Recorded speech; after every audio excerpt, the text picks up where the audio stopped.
जब देख के ऊपर में चढ़ी तो देख बन रही थी, तो उस टाइम के अंदर में वो इसकी जो एक उसके साथ में जो खादमन थी लेडीज़, उसकी गोद में बच्चा था, वो एकदम उचक के पकती हुई देख में गिर गया। तो सरकार की ये करामत थी कि देख पकती रही, पानी की तरह गली तरह उबलती रही वो, और बच्चों को ज़रा भी एक रत्ती भर भी आँच नहीं आई। तो ये सबसे बड़ी जो करामत है गरीब नवाज की, ये करामत। तो आज हम आपको लेकर चल रहे हैं एक रूहानी सफ़र पर। रूहानी सफ़र इसलिए है क्योंकि हम आपको लेकर चल रहे हैं हज़रत ख्वाजा मोइनुद्दीन हसन चिश्ती के मज़ार पर। ये वो मज़ार है, इन गलियों में हर वो शख्स आकर टहला है जो किसी मुराद का तलबगार है, यानी कि चाहे वो राजा हो, चाहे वो प्रजा हो, चाहे वो अमीर हो, चाहे वो गरीब हो। और गरीब नवाज का दर वो है, जो भी राजस्थान आया या अजमेर आया वो इस दर पर ज़रूर आया, चाहे वो जिस भी फ़िरक़े से, जिस भी धर्म से ताल्लुक़ रखता हो। आज हम आपको इस मज़ार के अंदर लेकर चलेंगे और बात करेंगे यहाँ के मुजाविर जो यहाँ के दरवेश हैं, बताएंगे वो कि यहाँ पर क्या क्या मौजज़े हुए हैं, क्या क्या करामात हैं ख्वाजा गरीब नवाज़ के, और पूरी डिटेल हम आपको बताएंगे। और हमारी वीडियो में एंड तक हमारे साथ जुड़े रहिएगा।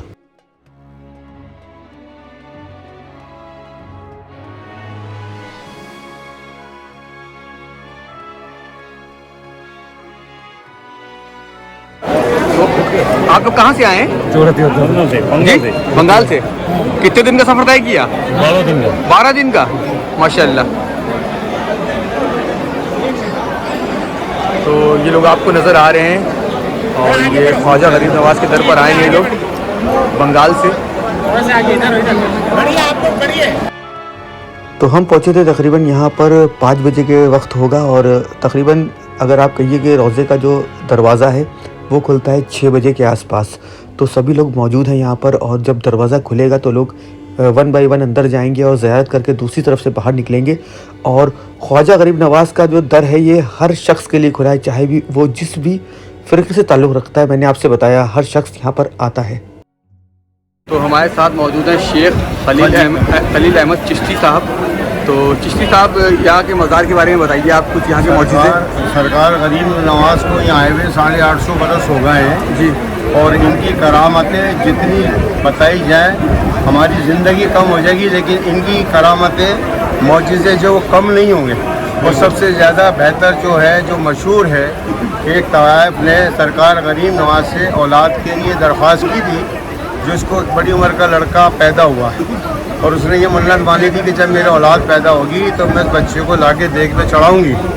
तो जब वो लड़का पैदा हुआ, जब उसको ख्याल आया कि मेरी ये मन्नत है जो मुझे देख में उस बच्चे को डालना है, और जैसे ही वो बारगाह गरीब माँ से हाज़िरी दे के जब देख के ऊपर में चढ़ी तो देख बन रही थी, तो उस टाइम के अंदर में वो इसकी जो एक उसके साथ में जो खादमन थी लेडीज़, उसकी गोद में बच्चा था, वो एकदम उचक के पकती हुई देख में गिर गया। तो सरकार की ये करामत थी कि देख पकती रही, पानी की तरह गली तरह उबलती रही वो, और बच्चों को ज़रा भी एक रत्ती भर भी आँच नहीं आई। तो ये सबसे बड़ी जो करामत है गरीब नवाज की, ये करामत है कि देख पकती रही और बच्चा खेलता रहा फूलों के अंदर में। ये सबसे बड़ी करामत है। यहाँ पे सरकार गरीब नवाज ने औरंगज़ेब बादशाह को सलाम का जवाब दिया।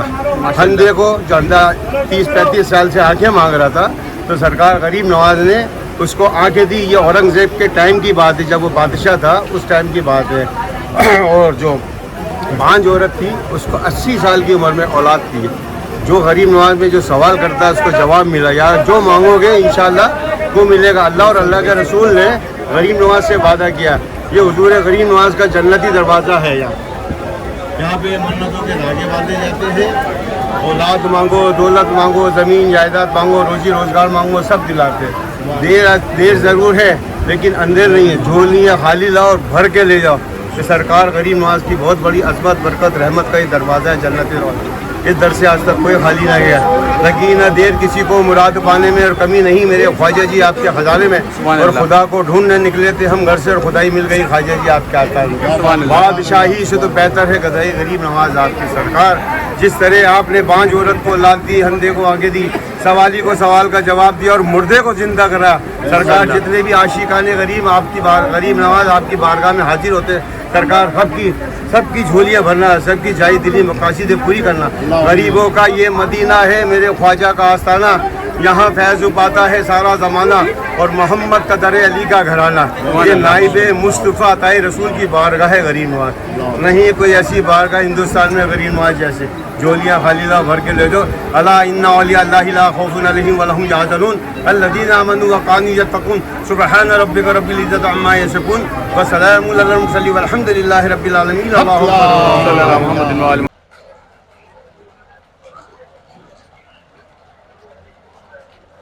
ये क्या चीज़ डालनी? केवड़ा गुलाब जल। तो आज यहाँ पर ये देग बन रही है और यहाँ सामने जो मौजूद है इनका नाम है हारून भाई। वैसे तो ये रहने वाले बेंगलोर के हैं लेकिन इनका कारोबार जो है वो दुबई में है। तो इनकी एक मुराद थी वो पूरी हुई और इसी सिलसिले में ये आज ये अजमेर आए हैं और ये देग बनवा रहे हैं। इससे पहले इसके अंदर केवड़ा गुलाब डाला गया और अब ये डाल रहे हैं इसके अंदर ज़ाफ़रान। और इसी तरीके से लोग आते हैं जिनकी मुरादें पूरी होती रहती हैं और वो देग बनवाते हैं और लोगों में तस्लीम की जाती है देग।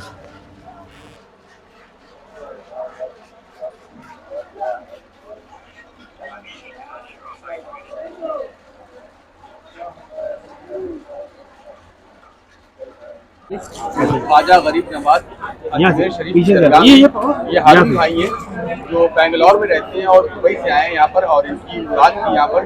तो आज ये जो लंगर बनाया जा रहा है तो ये पीछे से पड़ा है चाचा का और अभी ये पानी में आग लगाएंगे अंदर जाके। थोड़ा सा अंदर चाहिए बस यही से दे दो बस।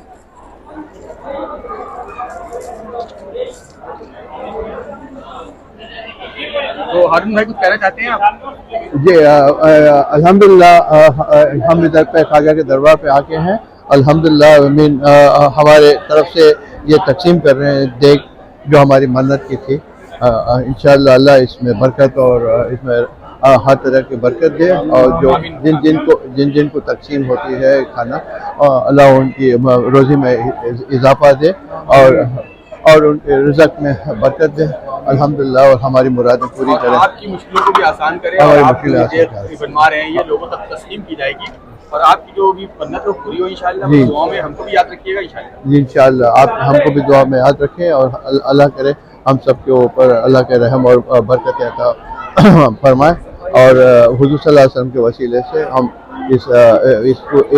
इस इरादे से आके हैं कि इससे हमारी मुरादें पूरी हों और अल्लाह ताला हम सब की खैर खैरियत से हम सबको रखें। और हमारे बाकी साहब हैं जो हमारे वो हमारी पूरी इंतज़ाम किया है इंशाअल्लाह अल्लाह उनके में उनकी और रोज़ी में बरकत रहे। सानी हैं सानी सैयद सानी उनकी रोज़ी में बरकत फरमाए, रहमत फरमाए, उनकी सेहत अच्छी रखे, लंबी उम्र अता फरमाए। तो तकरीबन ये देग कितनी देर में तैयार हो जाएगी? हो जाएगी 10 बजे तक। 10 बजे तक, अच्छा जी।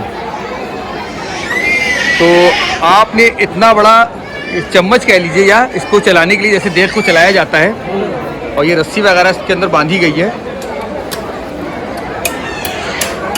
देग एकदम खोल रही है। अभी इसके अंदर क्या चावल वगैरह डाले जाएंगे? शक्कर डलेगी। अच्छा शक्कर डलेगी इसके अंदर।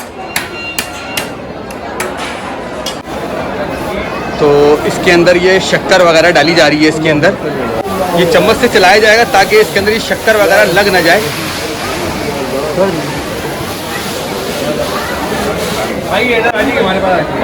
अकेले एक हाथ से इसको चलाया भी नहीं जा सकता। और ये रस्सी वगैरह आपको नज़र आ रही होगी, इधर से ये पकड़े हुए और रस्सी से खींचेंगे ये और ये शक्कर डाली गई इसके अंदर।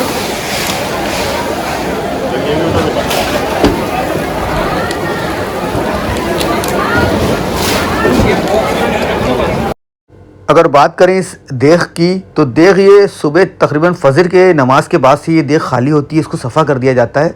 तो जो भी ज़ायरीन यहाँ पर आते हैं जिनकी मुरादें जो अपनी मुरादें मांगना चाहते हैं वो इसके अंदर कुछ पैसा, कुछ चावल, कुछ शक्कर, कुछ मेवा वगैरह सब इसके अंदर, चांदी सोना सब इसके अंदर डाल के जाते हैं। और जब उनकी मुराद पूरी हो जाती है तो वो इस देग को बनवाते हैं और लोगों में तस्कीम की जाती है, यानी तबरुक की तरह बांटी जाती है। और यही तरीक़ा होता है कि जो भी लोग होते हैं जिनको दी जाती है खाने के लिए वो भी मुराद मांगते हैं। अगर उनकी मुराद पूरी हो जाती है तो जैसे ये आज ये आए हैं बेंगलोर से और ये देग को बनवा रहे हैं, इसी तरीके से इनकी मुराद पूरी हुई थी यहाँ पर तो ये देग बनवा रहे थे। और जब ये देग तैयार हो जाएगी बनकर जो लोग भी ये तबरुख चखेंगे, अगर वो कोई मुराद मांगकर अपनी ये तबरुख इसका चखेंगे, उसके बाद उनकी मुराद पूरी हो जाएगी। तो ज़रूरी नहीं है कि पूरी वो आप देग बनवाइए, आप इसमें कुछ भी इसमें आप मिला सकते हैं। आप एक बोरी चावल दे सकते हैं, एक बोरी शक्कर दे सकते हैं, और हर चीज़ नीयत पे डिपेंड है। ये नहीं देखा जाता कि आप क्वांटिटी कितनी दे रहे हैं, उससे कोई मतलब नहीं है। जितनी आपकी हैसियत है आप उतना कर सकते हैं। ये देसी घी होता है क्या? ये रिफाइंड क्या है ये चीज़? तेल घी अच्छा घी है।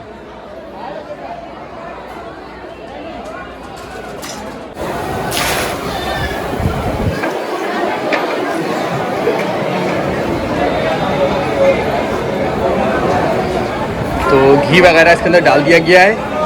घी, शक्कर, चावल ये इसके अंदर डाला गया है। बाकी रंग थे इसके अंदर और कुछ भी चीज़ें इसके अंदर डाली गई थी।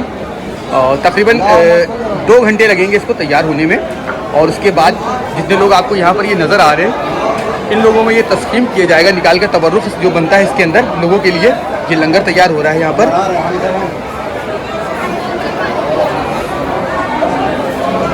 और ये हमारे ठाकुर साहब हैं जो इस बड़े से चम्मच को चला रहे हैं यहाँ पर। तो ख़ास तरीके से मैं शुक्रिया अदा करना चाहता हूँ हमज़ा भाई का, मोनू भाई का और अप्पा का। ये वो लोग हैं जिनकी वजह से आज मैं अजमेर शरीफ की दरगाह आया हूँ और इस जो पाक व पाकीज़ा तबरुख बन रहा है उसका हिस्सा बना हूँ। मैंने सोचा भी नहीं था कि मैं अजमेर आऊँगा, ये देग बनेगी, इस देग के करीब जाऊँगा और मैं इस तमाम तरीके के तबरुख बनवाऊँगा खड़े होकर। और ये यहाँ पे का लंगर खाना है। यहाँ पर जब भी कोई देग वगैरह बनती है तो यहाँ पर लोगों को बांटी जाती है, क्योंकि ये गरीब नवाज का दर है, यहाँ से कोई खाली नहीं लौटता है। और इसी तरीके से लोगों में तबरुख तस्कीम किया जाता है। और बस अब वक्त हो गया है आपसे अलविदा करने का। आपको हमारा ये वीडियो कैसा लगा? अगर अच्छा लगा हो तो लाइक करिएगा, शेयर करिएगा। अगर आपने हमें फेसबुक और इंस्टा पर फॉलो नहीं किया है तो जल्दी से कर लीजिएगा। और दुआओं में अपने भाई को याद रखिएगा। आदाब, नमस्कार, सत श्री अकाल, जय हिंद।